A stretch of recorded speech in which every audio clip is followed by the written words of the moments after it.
Hi everyone, I'm Megan Ernst, and for this week's discussion, I've chosen to focus on one of the most iconic moments in the fundamentalist modernist controversy, which is the 1925 Scopes trial.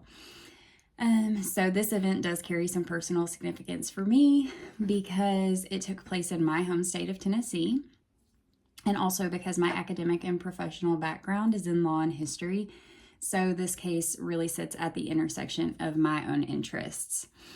This trial took place a century ago, from July 10th to July 21st in 1925 in a place called Dayton, Tennessee. A man by the name of John Scopes, who taught high school science in Dayton, actually agreed to be charged with violating the Butler Act for teaching evolution in public school. And so he essentially allowed himself to become a test case for this new law.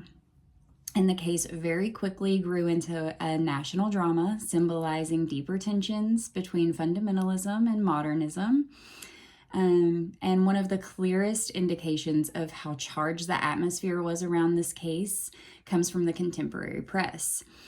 One example is in its coverage of the case, The Independent argued that publicity itself had distorted the trial into what it called a publicity stunt and a humiliating spectacle, noting that the original issues of the case were lost in the smudge of words as reporters, activists, and public orators flooded into Dayton. And so that newspaper's tone reveals how the cultural tensions of 1925 shaped not only the legal debates, but national perceptions of religion, science, and modernism. On the other side, we see how fundamentalists themselves understood the trial. A key source for this is an article that ran in Current History, written by a man named Walter Buchanan, titled From the Standpoint of Fundamentalism. Buchanan insisted that the controversy was not simply about evolution, but also about preserving historic Christian doctrine from what he called a rising tide of modernism.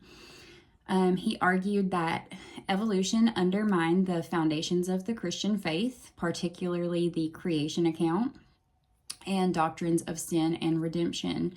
And so he saw the Scopes trial as part of a much larger and older struggle between true religion and secular rationalism.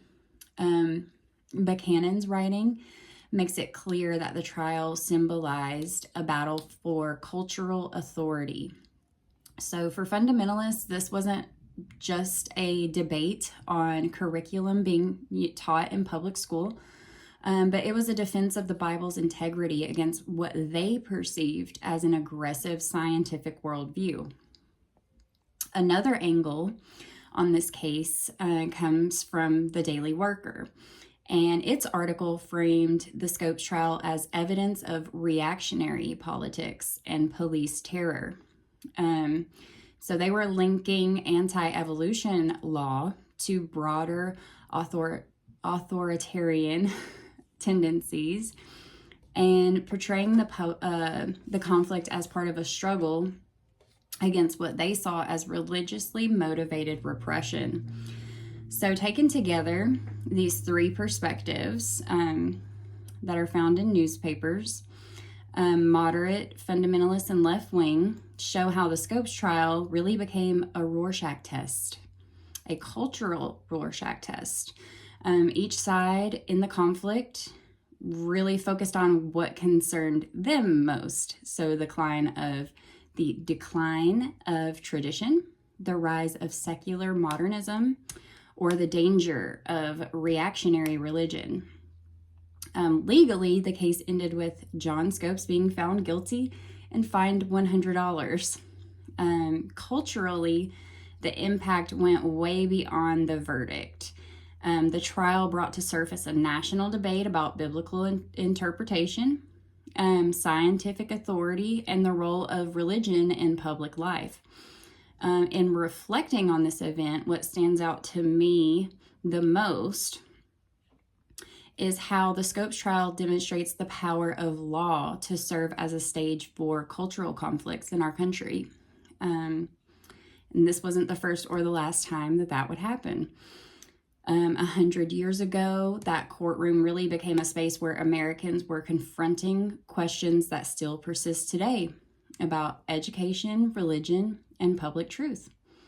So thank you for listening to my discussion. I appreciate your time. I hope everyone has safe travels and a wonderful holiday with your loved ones. Happy Thanksgiving.